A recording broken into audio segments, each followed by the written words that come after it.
رب بھی نہیں دیکھ رہا؟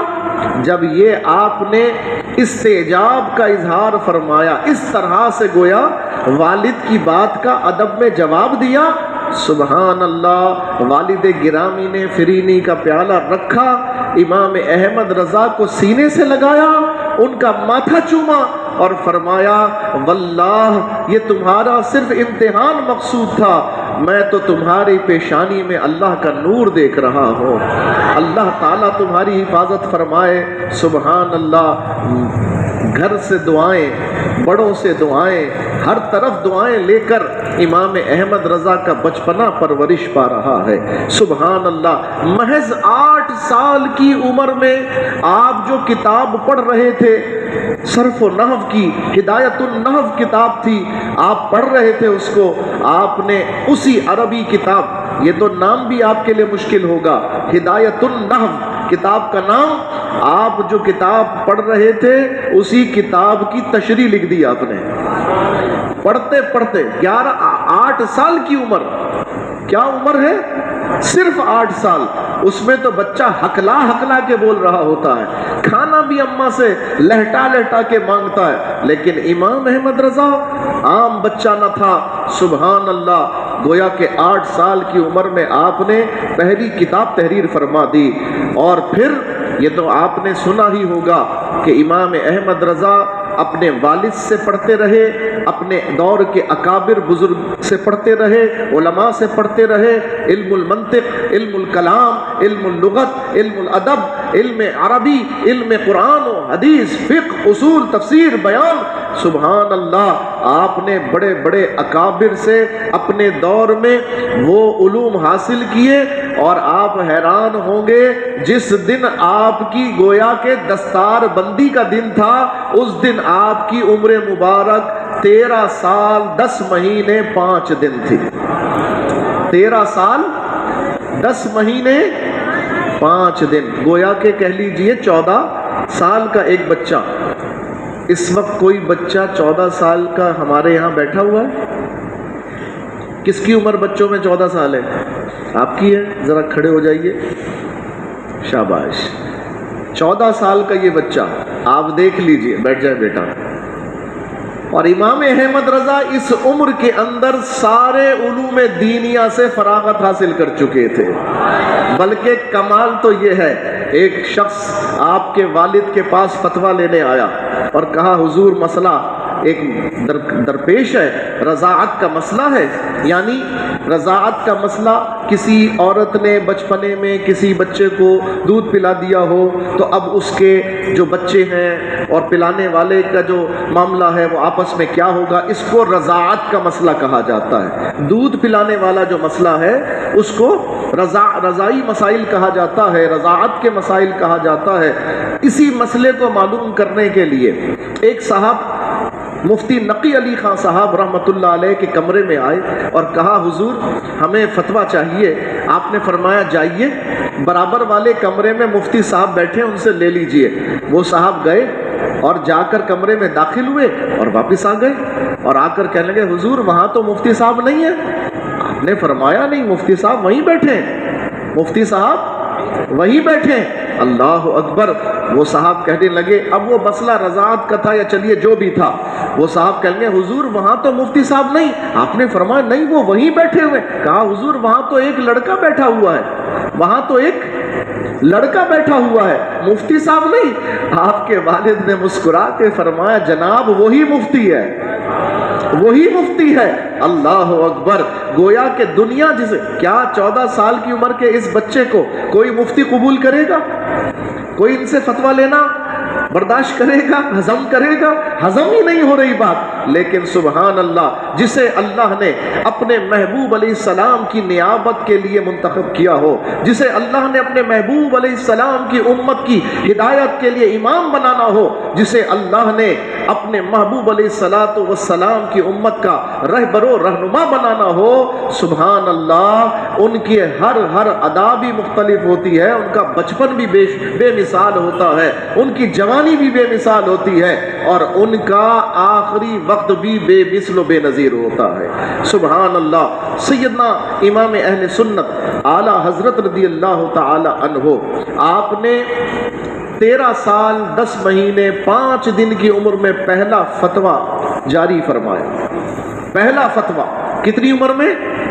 جتنا یہ ہمارے صاحبزادے شہزادے، یہ ہمارا بچہ جتنا اس عمر میں یہ آج بیٹھے ہوئے ہیں، آج سے 150 سال پہلے امام اہل سنت نے پہلا فتویٰ جاری فرمایا۔ پہلا فتویٰ اس عمر کے اندر جاری فرمایا، اور اس کے بعد دادا نے کتنے سال فتویٰ نویسی فرمائی؟ 50 سال۔ والد نے کتنے سال؟ تقریباً 50 سال۔ اور امام اہل سنت نے بھی 14 برس سے لے کر اپنی جو عمر مبارک آخری، یعنی گویا کہ 65 برس کی جو عمر مبارک ٹوٹل ہے، الحمدللہ 50 برس فتویٰ نویسی فرمائی، 50 برس فتوے جاری کیے۔ اور ان فتاوا میں سے جو فتاوا جمع کیے گئے، ان فتاوا کی تعداد ہزاروں کے اندر ہے۔ 30 جلدوں میں کم از کم آج وہ تخریج شدہ ہم کو ملتا ہے، جس کا نام فتاوا رضویہ شریف ہے۔ سبحان اللہ۔ یہ ایک فتاوا کی کتاب اگر آپ کے پاس موجود ہو تو اعلیٰ حضرت نے سبحان اللہ پوری زندگی میں کہتے ہیں 1000 سے زیادہ آپ نے کتابیں تحریر فرمائیں، 1000 سے زیادہ رسائل تحریر فرمائے، ان میں سے صرف 300 رسائل تو فتاوا رضویہ میں موجود ہیں۔ 300 رسائل۔ اگر آپ صرف فتاوا رضویہ شریف پڑھ لیں، گویا آپ نے 300 کتابوں کا مطالعہ فرما لیا۔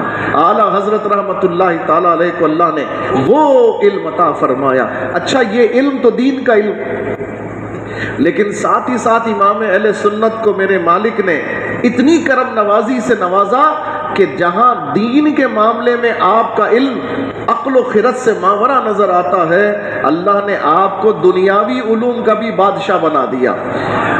میتھمیٹکس دنیاوی علوم ہے، کیمسٹری دنیاوی علوم کہلاتا ہے، فزکس دنیاوی علوم کہلاتا ہے، سوشیولوجی دنیاوی علوم کہلاتا ہے، آسٹرونومی دنیاوی علوم کہلاتا ہے، آسٹرولوجی دنیاوی علوم کہلاتا ہے۔ یہ چاند پر جانا، یہ ستاروں کی سارا علم حاصل کرنا، یہ تاروں کا علم، یہ آسمان کا علم، یہ زمین کا علم، یہ چاند کا علم، یہ سورج کا علم، یہ کیمسٹری، یہ فزکس، یہ جو کچھ بھی آج دنیا کی مہارت کہلاتی ہے، امام اہل سنت کو ان کے رب نے اپنے محبوب علیہ السلام کے صدقے بغیر کسی کالج گئے، بغیر کسی یونیورسٹی میں پڑھے، اپنے محبوب کے در دولت سے یہ خیرات کے طور پر عطا فرما دیے۔ یہ صدقہ عطا کیا اپنے محبوب علیہ الصلوۃ والسلام کا۔ سبحان اللہ۔ ایسا علم کہ اپنے دور کے اندر اعلیٰ حضرت کے دور میں جو دنیاوی سب سے بڑی یونیورسٹی انڈیا کے اندر مشہور تھی، وہ نام تھا علی گڑھ یونیورسٹی۔ کون سی یونیورسٹی؟ علی گڑھ یونیورسٹی، جو سب سے بڑی یونیورسٹی کہلاتی تھی۔ اس علی گڑھ یونیورسٹی کے جو وائس چانسلر تھے، ان کا نام تھا ضیاء الدین، پروفیسر ڈاکٹر سر ضیاء الدین۔ اتنے قابل تھے کہ برطانیہ سے پڑھ کر آئے تھے، جرمنی سے پڑھ کر آئے تھے، اور ملکہ برطانیہ کی طرف سے سر کا خطاب ملا ہوا تھا۔ P H D doctor, mathematics کا بہت بڑا پروفیسر، علی گڑھ یونیورسٹی کا وائس چانسلر تھا۔ ایک دفعہ میتھمیٹکس کے کسی مسئلے کے اندر وہ پھنس گئے، سمجھ نہیں آ رہی تھی۔ اس زمانے میں واٹس ایپ تو تھا نہیں، اس زمانے میں فیس بک تھا نہیں، اس زمانے میں کمیونیکیشن ایسی تھی نہیں، حتیٰ کہ ٹیلی فون بھی موجود نہیں تھا، بلکہ ٹیلی گراف جاتا تھا، ٹیلی گراف ہوتا تھا اس زمانے کے اندر۔ یہ میں آپ کو سن 1900 کی بات بتا رہا ہوں، 1910 کی بات بتا رہا ہوں۔ اس زمانے میں تو فون تار والا بھی نہیں ہوتا تھا، وائرلیس کی تو کوئی سوچ بھی نہیں سکتا تھا۔ عزیزان محترم، اعلیٰ حضرت رحمت اللہ علیہ کے ایک مرید تھے، وہ علی گڑھ یونیورسٹی میں دینیات کے پروفیسر تھے، اسلامیات پڑھایا کرتے تھے۔ اب ہوا یہ کہ اسی یونیورسٹی کا جو سب سے بڑا افسر ہے اس کو وائس چانسلر کہا جاتا ہے، جو پوری یونیورسٹی کا ہیڈ ہوتا ہے، وہ تھے سر ضیاء الدین، جو جرمنی سے پڑھ کر آئے تھے، میتھمیٹکس میں پی ایچ ڈی کیے ہوئے تھے۔ انہیں کوئی مسئلہ درپیش ہوا، انہوں نے ارادہ کیا، پہلے تو کوشش کی کہ انڈیا میں حل ہو جائے۔ جب ان کا یہ مسئلہ حل نہ ہوا تو انہوں نے ارادہ کیا کہ وہ جرمنی جا کر اپنے بڑے بڑے پروفیسر سے اس پر بات کریں گے اور مسئلے کو حل کریں گے۔ یہ آج کے دور میں بھی مشکل ہے، اس زمانے میں تو بہت ہی مشکل تھا، بار بار سفر کرنا، جرمنی جانا، جرمنی سے آنا، ہوائی جہاز ناپید، بحری جہاز کا سفر، اللہ اکبر۔ ایسے عالم میں پریشان ایک دن بیٹھے ہوئے تھے تو پروفیسر سلیمان اشرف صاحب جو اعلیٰ حضرت کے مرید تھے اور علی گڑھ یونیورسٹی میں دینیات کے پروفیسر تھے، وہ آئے ملنے کے لیے۔ انہوں نے دیکھا کہ ان کے جو ہیڈ ہیں وہ ہیڈ پکڑے بیٹھے ہوئے، ان کے جو ہیڈ ہیں وہ اپنا سر پکڑے بیٹھے ہوئے۔ کہا حضور خیریت، کیا مسئلہ درپیش؟ کہا مولانا مجھے اپنے سبجیکٹ کا ایک مسئلہ درپیش ہے، یہاں حل نہیں ہو رہا، مجھے باہر جانا ہے، بس اسی فکر کے اندر لگا ہوا ہوں۔ مولانا پروفیسر سلیمان اشرف صاحب قبلہ رحمت اللہ علیہ، اعلیٰ حضرت کے مرید، کہنے لگے حضرت جرمنی جا رہے ہیں، اتنی دور جا رہے ہیں، ایک درخواست پیش کروں؟ انہوں نے کہا بولیے۔ آپ نے فرمایا میرے مرشد، میرے پیر، یہ علی گڑھ سے چند کلومیٹر کے فاصلے پہ بریلی ہے، اگر آپ چلے تو چلے، ان سے چل کے یہ مسئلہ پیش کر دیتے۔ وہ چہرہ دیکھ کر ہنسنے لگے۔ کہا مولانا کیا بات کر رہے ہیں، میں کوئی دینی مسئلہ تھوڑی لے کے جا رہا ہوں، مجھے کوئی فتویٰ تھوڑی چاہیے، مجھے کسی مولوی سے تھوڑی پوچھنا ہے، بھائی یہ مسئلہ میتھمیٹکس کا ہے، یہ مسئلہ فزکس کا ہے، یہ مسئلہ فلاں فلاں اس کا ہے۔ مولانا ٹھیک ہے، بہت اچھے بزرگ نیک ہوں گے، لیکن وہ فزکس کہاں سے جانیں گے، وہ کیمسٹری کہاں سے جانیں گے، وہ میتھمیٹکس کہاں سے جانیں گے؟ پروفیسر سلیمان اشرف نے کہا حضور یہ تو میں بھی سمجھتا ہوں نا سارے معاملات، لیکن پھر بھی آپ سے درخواست کر رہا ہوں، چلے چل کے دعا تو کرا لیں، کوئی بات نہیں، مسئلہ حل ہو سکتا ہے نا، فقیروں کی بارگاہ میں جانے سے مسئلے حل بھی ہو سکتے ہیں۔ اب ان کا دل تو نہیں مان رہا تھا، لیکن وہ دل رکھنے کے لیے ان کے ساتھ چلے گئے۔ اگر آپ مسئلہ سمجھ سکیں تو میں وہ مسئلہ بھی بتا سکتا ہوں۔ وہ مسئلہ کیا تھا؟ الحمدللہ میں بھی مولوی ہوں، لیکن ماننے والا تو امام احمد رضا کا ہوں نا۔ سمجھ سکیں گے مسئلہ؟ چلیے آسان لفظوں میں بتاتا ہوں۔ یہاں پر میٹرک کلاس کے سائنس کے کوئی طالب علم ہے؟ کوئی سائنس کا طالب علم ہے؟ ارے آپ تو ابھی 8ویں پڑھ رہے ہوں گے۔ اچھا میں چلے سمجھانے کی کوشش کرتا ہوں۔ دیکھیے فزکس کا ایک قاعدہ ہے، ایک اصول ہے کہ روشنی جو سفر کرتی ہے نا، نور جو سفر کرتا ہے، روشنی، اس کے سفر کرنے کا 2 طریقہ ہے۔ اس ایک طریقے کو کہتے ہیں ریفلیکشن آف لائٹ، انعکاس نور، اور ایک طریقہ ہوتا ہے اسے کہتے ہیں ریفریکشن آف لائٹ۔ ایک تھا ریفلیکشن آف لائٹ، ایک ہے ریفریکشن آف لائٹ، انعطاف نور، ایک ہے انعکاس نور، ایک ہے انعطاف نور۔ اچھا یہ کیسے ہوتا؟ یہ جو ہمیں روشنی نظر آ رہی ہے نا، ہوتا یہ ہے کہ یہ ہماری آنکھوں سے جو روشنی کی لہریں نکلتی ہیں وہ اس بلب تک پہنچتی ہیں اور اس سے ریفلیکٹ ہو کے دوبارہ ہماری آنکھوں میں پڑتی ہیں تو ہمیں چیزیں نظر آنا شروع ہو جاتی ہیں۔ یہ ہے ریفلیکشن آف لائٹ۔ اس میں اس طرح سے روشنی سفر کرتی ہے سیدھی خط مستقیم میں، لیکن جو ریفریکشن آف لائٹ ہوتا ہے وہ یوں ہوتا ہے، آپ کسی بالٹی کے اندر اگر اپنا ہاتھ ڈالیں تو آپ کو ہاتھ ٹیڑھا نظر آئے گا۔ آپ کسی پانی کی چیز میں، ٹب میں، بالٹی میں کوئی چھڑی ڈالیں تو چھڑی سیدھی نظر آئے گی آپ کو؟ آپ کو لگے گا چھڑی ٹیڑھی، یہ حالانکہ وہ ٹیڑھی مگر نظر۔ اس کو کہتے ہیں ریفریکشن آف لائٹ، انعطاف نور، بس اسی طرح کا کوئی مسئلہ تھا. آسان لفظوں کی بات کرتا ہوں ورنہ مشکل ہو جائے گا سمجھنا. اب کہاں مدرسے کا مولوی اور کہاں سائنس کا مسئلہ. ضیاء الدین صاحب کا مسئلہ واقعی پریشانی والا تھا، لیکن وہ اپنے ایک فیلو سے اپنے ایک یوں کہیے فیکلٹی ممبر سے منع نہ کر سکے، چاروں ناچار بات مان لی، چلے گئے. جب بریلی شریف پہنچے، امام احمد رضا رضی اللہ تعالی عنہ آپ فتویٰ لکھ رہے تھے، فتاوی تحریر فرما رہے تھے. اتنے میں یہ دونوں ملنے کے لیے آ گئے. اعلیٰ حضرت نے ان کا استقبال کیا اور اپنے مرید مولانا سلیمان سے فرمایا کہ ہاں بھائی کیسے آنا ہوا. انہوں نے کہا حضور یہ مسئلہ ہے، ہمارے یہ جو پروفیسر صاحب ہیں یہ جرمنی جا رہے ہیں مسئلہ حل کرنے کے لیے، تو حضور میں نے ان سے کہا چل کے آپ کی زیارت کرتے ہیں، آپ سے مسئلہ بتاتے ہیں، تو میں ان کو زبردستی لے کر آیا ہوں.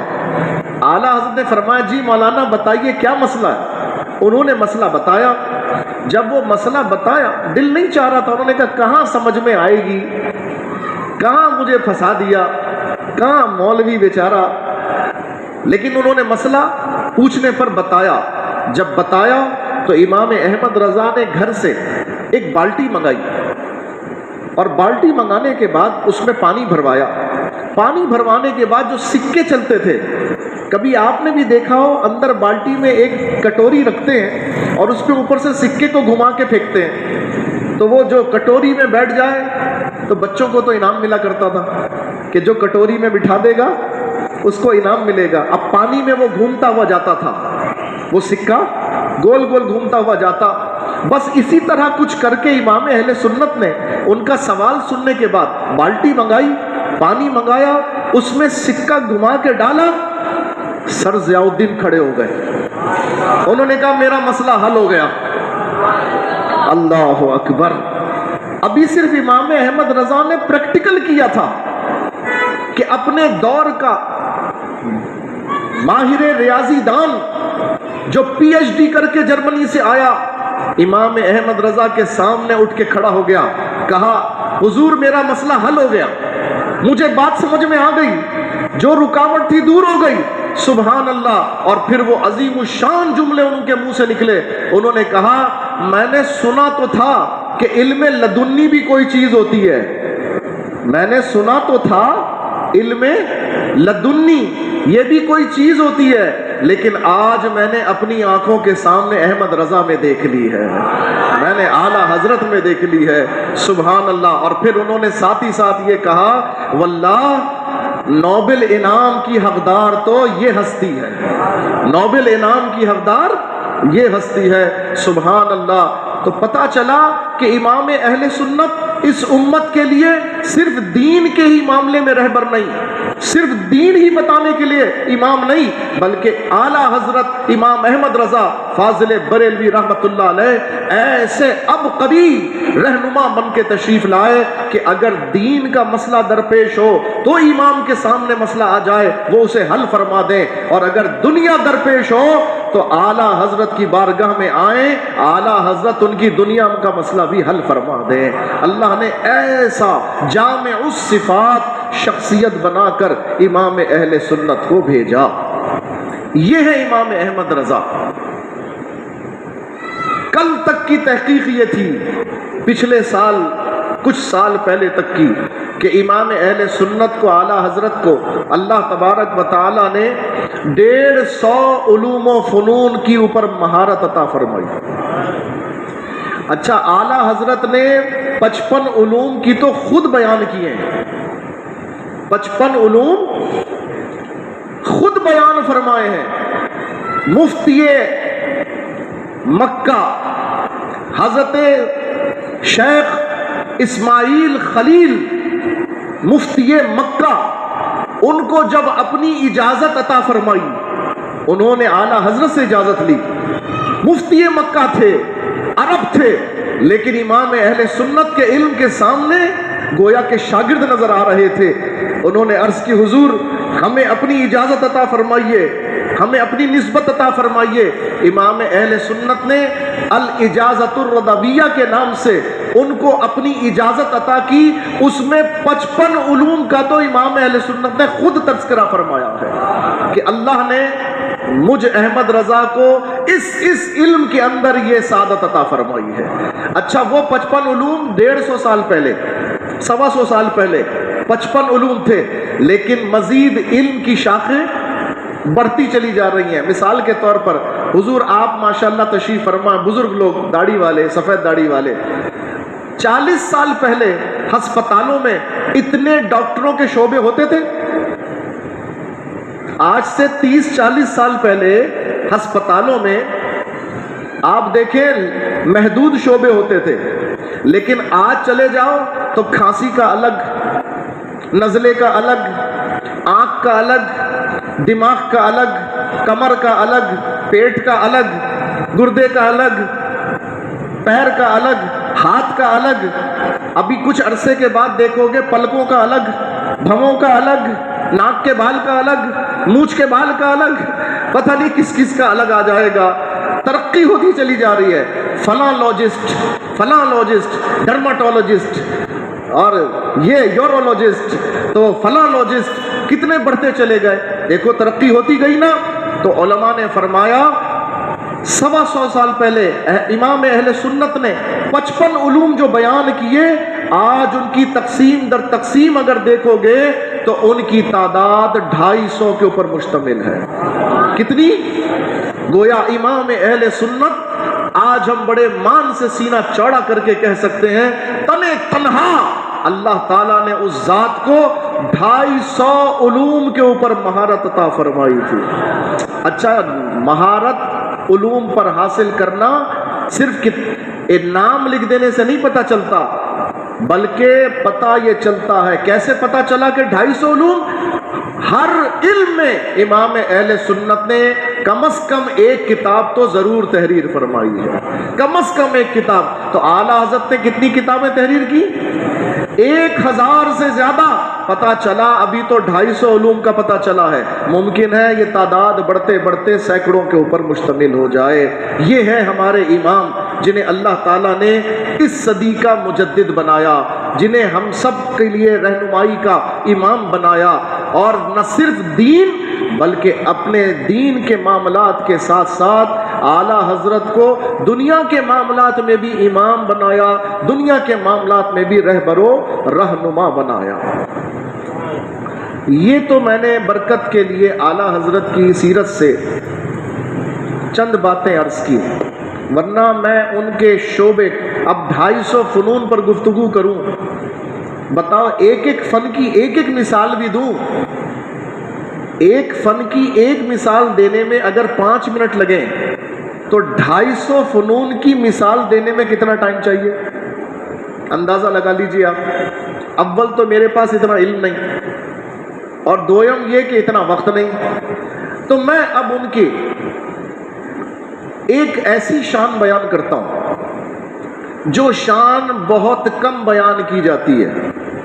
اعلیٰ حضرت کی شان، آپ بہت بڑے نعت گو شاعر تھے، آپ سب کو پتا ہے۔ ان کا کلام حدائق بخشش آج الحمدللہ امت کے بچے بچے کی زبان پر ہے۔ سب سے اعلیٰ و اعلیٰ ہمارا نبی، سب سے بالا و والا مصطفیٰ جان رحمت پہ لاکھوں سلام، شمع بزم ہدایت پہ لاکھوں سلام، پوری دنیا میں مسلمان امام اہل سنت کا لکھا ہوا سلام پڑھتے ہیں۔ یہ ان کے عشق کی مقبولیت کی ایک علامت ہے کہ اللہ نے ان کے لکھے ہوئے کو پوری دنیا میں مقبول کر دیا، ایسا عام کر دیا کہ جو عاشق محبوب کریم علیہ السلام کے روضہ پاک پر حاضر ہوتا، ہم نے تو عربوں کو مصطفیٰ جان رحمت پہ لاکھوں سلام پڑھتے ہوئے سنا ہے۔ آج بھی لاہور میں شیخ عمر سلیم موجود ہیں، مفتی حنفیہ ہیں، بغداد شریف میں امام اعظم ابو حنیفہ رحمت اللہ علیہ کی مسجد کے خطیب تھے۔ وہ تو جب بغداد میں جنگ ہوئی اور ان کے خلاف رافضیوں نے ان پر قاتلانہ حملے کروائے تو آپ بغداد سے ہجرت کر کے پہلے بریلی شریف تشریف لے گئے،